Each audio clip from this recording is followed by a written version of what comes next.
Welcome back. If it is joined us, you're watching Channels Television, celebrating 21 years of professional broadcasting. This is the news at 10. A reminder of our major stories tonight.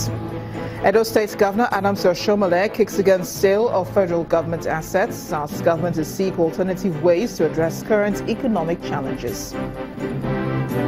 Minister of Budget and National Planning Udoma asks international agencies to patronize made in Nigeria goods to support the country's drive for self-sufficiency. Businesswomen Circle of Harvard Business School in Nigeria seeks to raise a crop of mentors for female entrepreneurs in the country. And dozens of people are killed and injured in Ethiopia's Oromia region after security forces confronted protesters at a festival.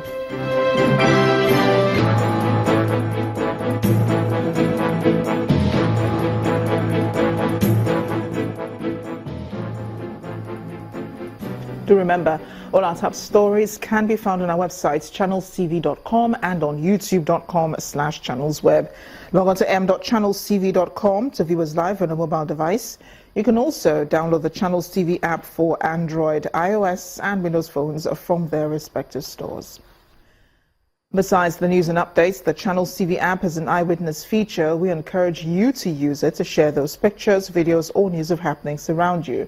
Just install the app, then tap and swipe to reveal the eyewitness menu and follow the instructions. A 22-year-old Nigerian, Emeka Nelson, may have struck an important chord with his invention of a machine which converts non-biodegradable wastes into refinable oil. The invention, he claims, was as a result of his drive to see a clean and safer environment. Our correspondent, Chris Lems, reports. Lagos, for instance, generates about 13,000 metric tons of waste daily. Canals are clogged with non-degradable materials such as plastics and nylons, constituting great dangers to the environment. The search for solutions to these challenges may have driven 22-year-old Emeka Nelson, who once scavenged dump sites in Anambra, to invent a machine that could turn these waste into oil that could be broken down further for domestic and commercial users. The Mbawe C12, which means a transformer in the local language, Igbo. I did this one. This one was actually completed early last year. He claims the Mbawe C12 is a machine that converts non-biodegradable waste like plastic, waterproof, nylon, and more into a crude-like refinable oil. Now, the first stage, what I actually need to do on this machine is feed all the waste you need into this. This is a reactor. That's what now, when you fed it, you must have fed it here. You close it. Then here, it is set on this one. Here we will have the oven. This, yes, is oven. Okay. But this kind of oven, although we use charcoal here, I will be able to kind of get something like about 500 to 3,000 degrees from this thing. After about 13 minutes, the oil collects over the water. As you can see, this is a pure example of the oil we are talking about. This he then gathers into a container, and to prove its flammable property, Emeka strikes a match. But because it's still a complex mixture, it just burns gradually like this. Now, those waste that are not converted to fuel is not the one that we use to mold interlocking stones. But in some cases, the machine turns everything into fuel. Okay. But in that case, that we don't turn all of them to fuel, now those wastes, instead of me kind of discarding to the environment again, causing a lot of problem, now use it to mold interlock. Emeka, who attended primary school in the neighborhood, has always been self-motivated and always eager to solve problems, in spite of his poor background. He is motivated from within. It's not like somebody is telling him to do all this. So what he needs now is support. I think he has more to offer than this. He is also working on a hydropower generator, which when successfully scaled up would eliminate effect of bad fumes on our environment. This particular machine here. Okay. I just did on experimental one. It's working. Currently, this generator can produce up to 660 watts of electricity. And Emeka hopes to scale it up further to a more reasonable amount. Chris Lems, Channels Television News.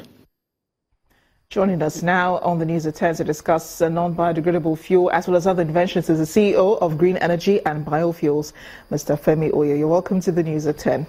Thank you for having me. You have a smile on your face, meaning you actually do enjoy seeing, stories like Emeka Nelson's, right? Absolutely. This is amazing.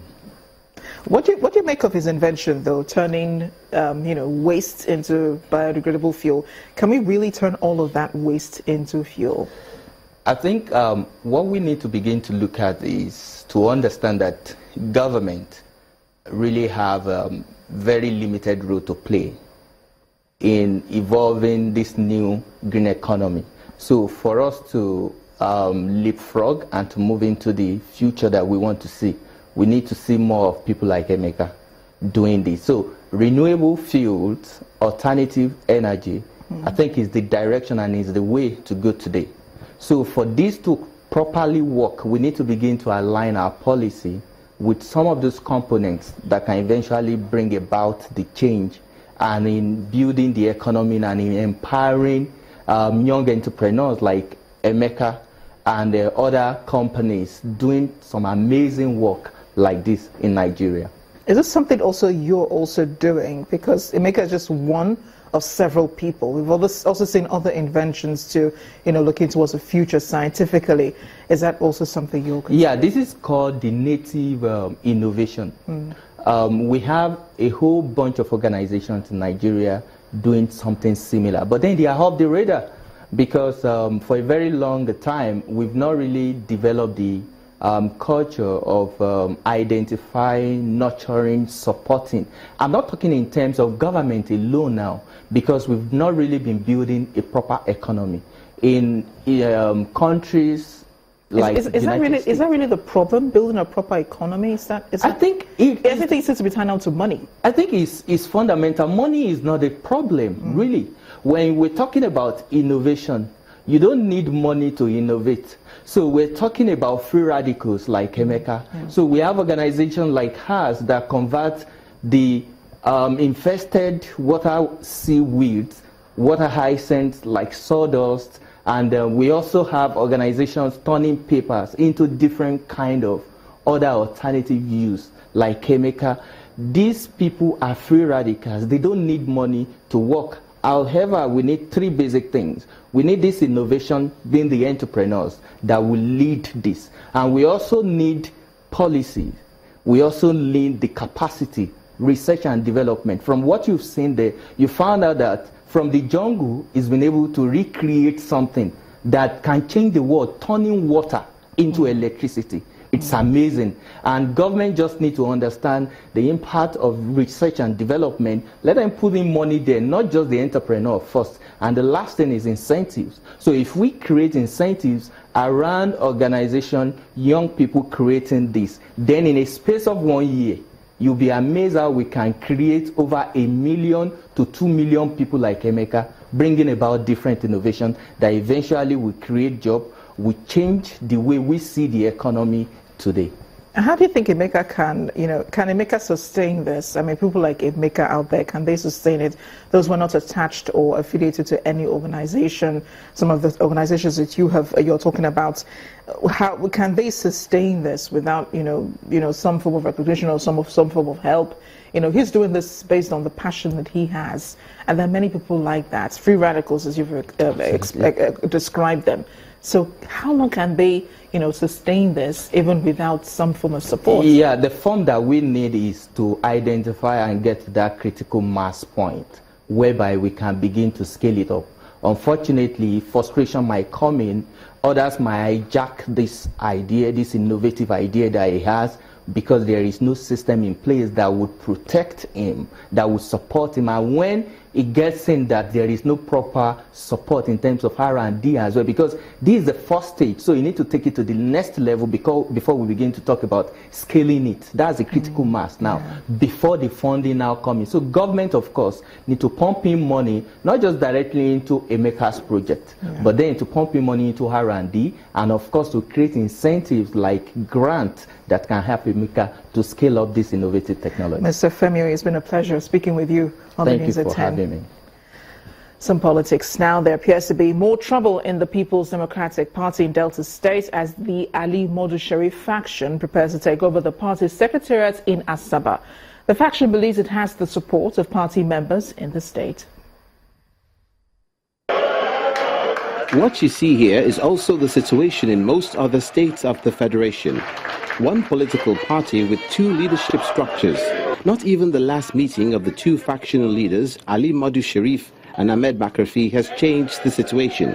The LGA chairman of Delta State today, we are going to officially swear them in. They will turn when they get back to their various local government areas. They will also inaugurate or join their ward executive. For now, the Modu Sharif-led faction is continuing with its plan to establish a strong leadership structure in the state. To the People's Democratic Party.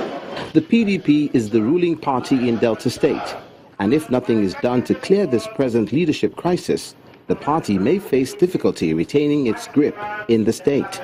He can't ambush the state, he can't ambush the PDP leadership in Delta State into doing whatever he thinks he wants us to do. But now the leadership of the party, ably headed by and led by Barrister Kingsley Siso, is the only known to law, the only known legitimate party leadership of PDP in Delta State. So anything that is happening around Cairo, to me, is just child's play. Most party faithful may be unhappy with the present leadership crisis in the PDP, but beyond just criticizing the situation, analysts will advise that the leaders close their ranks and unite the party to make it strong to face any other party in future elections.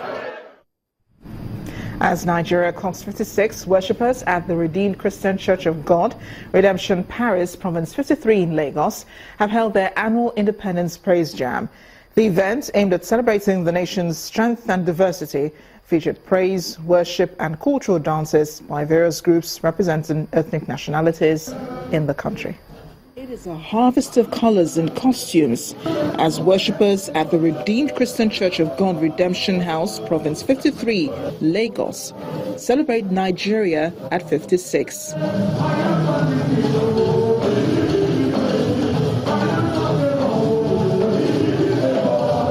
Cultural groups representing the country's diverse ethnical background are on parade, gyrating to the sound of the drums and other musical instruments.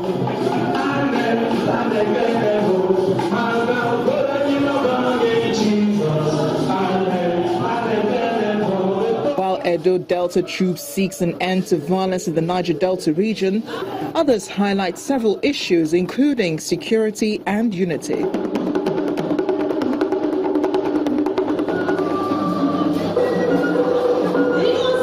Performers from the East shine like a million stars, dazzling the congregation.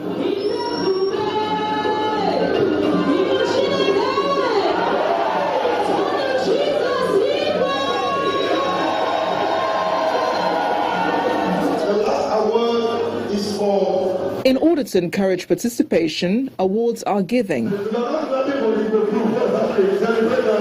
The essence of the annual Independence Praise Jam is to draw attention to the strength our diversity affords us as a nation. By the time all of us are working in the spirit of unity that Jesus preached, then I don't want to kill you, you don't want to kill me. You know, we are brothers, and together, instead of using our strength to destroy ourselves and destroy our nation, we can use the same strength to build the nation so that the nation can become better.